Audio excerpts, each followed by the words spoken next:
NDA के सहयोगी पशुपति पारस ने अपने एक नेता को पार्टी से 6 साल के लिए निष्कासित कर दिया। अब आप लोग ये सोच रहे होंगे कि इसमें कौन सी बड़ी बात है, पार्टी के प्रमुख हैं, ऐसा कर ही सकते हैं, पार्टी कार्यकर्ता ने जरूर ऐसा कोई काम किया होगा जिसकी वजह से उन्हें वो एक्शन लेना पड़ा वगैरह वगैरह। लेकिन ये मामला जितना सीधा लग रहा है इतना सीधा है नहीं, बल्कि पशुपति के फैसले ने बीजेपी की टेंशन को बढ़ा दिया है, क्योंकि इस एक्शन ने बीजेपी को संकेत दे दिया है कि वो यानी कि पशुपति पारस कभी भी महागठबंधन के साथ जा सकते हैं। ऐसे में सबसे बड़ा सवाल यह है कि आखिर पशुपति के एक्शन से बीजेपी खेमे में खलबली क्यों मच गई है?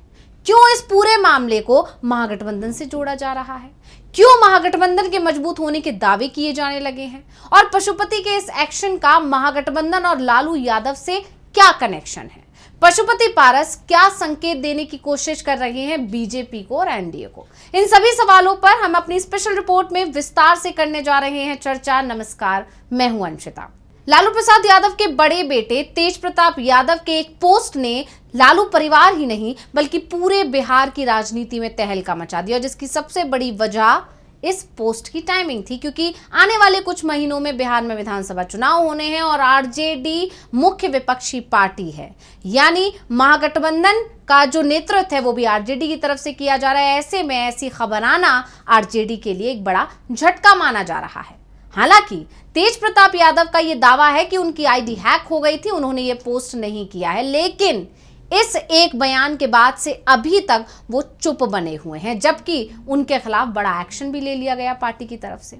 ऐसे में सवाल ये भी है कि वो चुप्पी कब तोड़ेंगे, और चुप्पी तोड़ेंगे तो क्या कहेंगे, उन पर निगाहें बनी हुई है। लेकिन जैसे ही ये पोस्ट सामने आया, आरजेडी के विरोधियों में तो जैसे खुशी की लहर दौड़ गई थी। माना जा रहा था कि इस खबर से आरजेडी की मुश्किलें बढ़ेंगी, लेकिन ऐसा होता नजर नहीं आ रहा है और इसीलिए कहा जा रहा है कि आरजेडी के विरोधियों को बड़ा झटका लग गया है, बल्कि अब तो महागठबंधन ही मजबूत होता दिख रहा है। अब सबसे बड़ा सवाल यह है कि ऐसा क्यों कहा जा रहा है कि पशुपति पारस का एक्शन महागठबंधन के लिए एक शुभ संकेत है?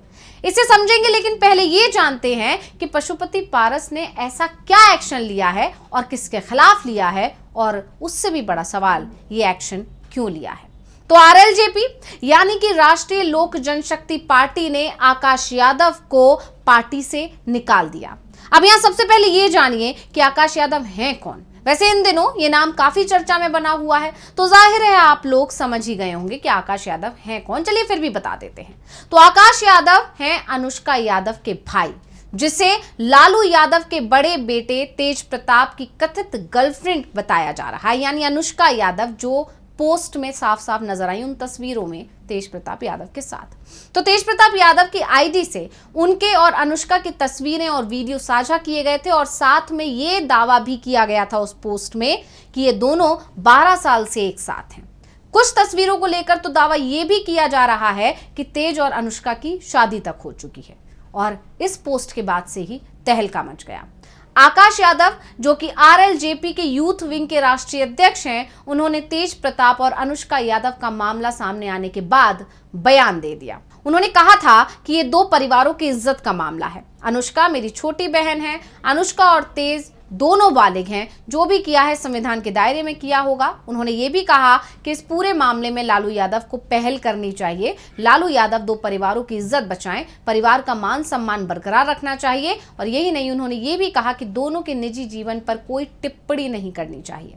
अब जैसे ये मामला सामने आया, यानी उनका बयान मीडिया में आया, और उनके बयान के मीडिया में छाने के बाद पशुपति पारस ने आकाश के खिलाफ बड़ा एक्शन ले लिया।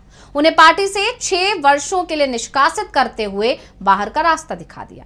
और इस एक्शन के बाद यह कहा जा रहा है कि पशुपति पारस ने लालू को बता दिया कि वो उनके साथ खड़े हैं। अब ऐसा क्यों कहा जा रहा है, इसके लिए पूरी क्रोनोलॉजी को भी समझिए। पहले लालू यादव अपने बेटे यानी कि तेज प्रताप को पार्टी से बाहर निकालते हैं, वो भी पूरे 6 साल के लिए। पोस्ट आता है, पोस्ट के बाद लालू यादव का एक ट्वीट आता है, और बाकायदा उस ट्वीट में यह ऐलान कर दिया जाता है कि तेज प्रताप यादव का परिवार और पार्टी से कोई लेना देना नहीं है। 6 साल तक के लिए उन्हें पार्टी से निष्कासित किया जाता है। और अब उसके बाद आकाश यादव के बयान पर पशुपति पारस भी बिल्कुल वैसा ही एक्शन लेते हैं। उन्हें भी पार्टी से 6 साल के लिए निष्कासित कर दिया गया है। अब यहाँ दोनों मामलों में एक ही चीज कॉमन है और वो है अनुष्का यादव। इसके अलावा पशुपति पारस के एक्शन का टाइमिंग भी मायने रख रहा है, क्योंकि पशुपति पारस ने जो ये एक्शन लिया है वो तब लिया जब आकाश ने सीधे सीधे लालू परिवार को घेरने की कोशिश की, उन पर शादी करने का यानी कि अनुष्का की शादी तेज से करने का दबाव बनाने की कोशिश की, उनकी इज्जत के साथ खिलवाड़ करने की कोशिश की। अब जिस तरह से पशुपति पारस फिलहाल एनडीए का हिस्सा हैं और क्योंकि राज्य में इस साल के आखिर में चुनाव भी होने हैं, कुछ ही महीने उसमें बचे हैं, उसे देखते हुए पशुपति पारस इस मुद्दे को अपनी राजनीति को चमकाने के लिए भुना भी सकते थे, ऐसा माना जा रहा था, क्योंकि वो सत्ता पक्ष के हैं। इस पर वो जमकर राजनीति भी कर सकते थे, अपने फायदे के लिए इस मुद्दे को जोरों से उठा सकते थे, अनुष्का यादव और आकाश यादव के साथ खड़े हो सकते थे, लालू परिवार को घेर सकते थे, तेज प्रताप को घेर सकते थे, आरजेडी पर हमला बोल सकते थे, लेकिन पशुपति ने ऐसा नहीं किया। ऐसा करने के बजाय उन्होंने लालू यादव और उनके परिवार पर दबाव बनाने वाले और उनकी छवि को खराब करने वाले आकाश को ही पार्टी से निकाल फेंक दिया। यानी अपने एक्शन से पशुपति पारस ने बता दिया कि वो लालू यादव के साथ हैं, ना कि एनडीए के साथ। और इसके साथ उन्होंने ये संकेत भी दे दिया कि अगर महागठबंधन चाहेगा तो वो उसके साथ चले भी जाएंगे। हालांकि इस तरह के दावे लगातार किए जा रहे हैं, जिस तरह से पशुपति पारस और लालू यादव की नजदीकियां बढ़ रही हैं, मुलाकातें हो रही हैं दोनों की। रोजा इफ्तार पार्टी हुई, उसमें भी पशुपति पारस ने लालू यादव को बुलाया था। इसके अलावा पशुपति पारस तब भी पहुंचे थे मिलने लालू से जब राहुल गांधी पटना दौरे पर पहुंचे थे। उसके अगले दिन पशुपति पारस और लालू यादव की मुलाकात हुई थी। तो ये सारी चीजें लगातार इस तरफ इशारा कर रही थी कि पशुपति पारस महागठबंधन के साथ जा सकते हैं।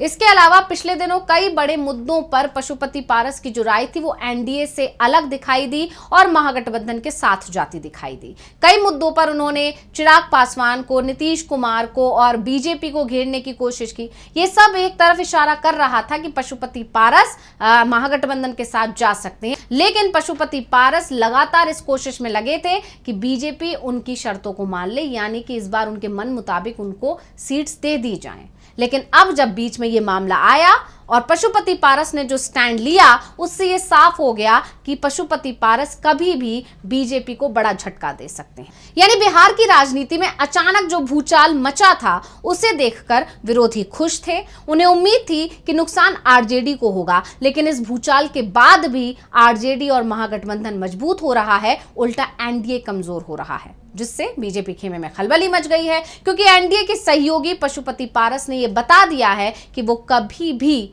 पलटी मार सकते हैं, वो लालू यादव के साथ खड़े हैं। और बिहार विधानसभा चुनाव से पहले बीजेपी को सिर्फ एक नहीं बल्कि 2 झटके लगे हैं। पहला तो पशुपति पारस से ही लगा है, जिस तरह से उन्होंने इस मामले पर राजनीति करने के बजाय लालू यादव के साथ जाना सही समझा, उससे बीजेपी का एक सहयोगी उससे छिटकता हुआ दिखाई दे रहा है, जो कि बीजेपी के लिए बड़ा झटका हो सकता है, क्योंकि चिराग पासवान के साथ साथ पशुपति पारस की भी जरूरत है बिहार में बीजेपी को, यानी एनडीए कमजोर हो रहा है।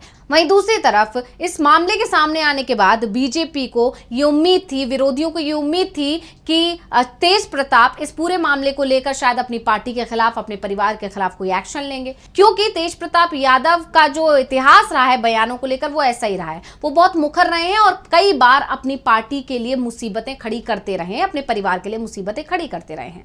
ऐसे में इस बार बीजेपी को उम्मीद थी कि तेज प्रताप यादव कोई बड़ा एक्शन ले सकते हैं या कोई बड़ा बयान दे सकते हैं, कोई बड़ा खुलासा कर सकते हैं, लेकिन तेज प्रताप यादव लगातार इस मामले को लेकर चुप बने हुए हैं। अभी तक उनके तरफ से कोई भी बयान नहीं आया है। सिर्फ ये बयान उनका आया था कि उनकी आईडी हैक हो गई थी, उसके बाद से अभी तक इस पूरे मामले को लेकर उन्होंने कोई भी खुलासा नहीं किया है, जिससे बीजेपी के हाथ आरजेडी को घेरने का कोई बड़ा मुद्दा नहीं लग पा रहा है। और इसीलिए यह माना जा रहा है कि बीजेपी को डबल झटका लग गया है बिहार में। तो ये रिपोर्ट आपको कैसी लगी, हमें कमेंट करके अपनी राय जरूर दीजिएगा। इसी के साथ मुझे यानी अंशिता को दीजिए इजाजत और देखते रहिए डीवी लाइव।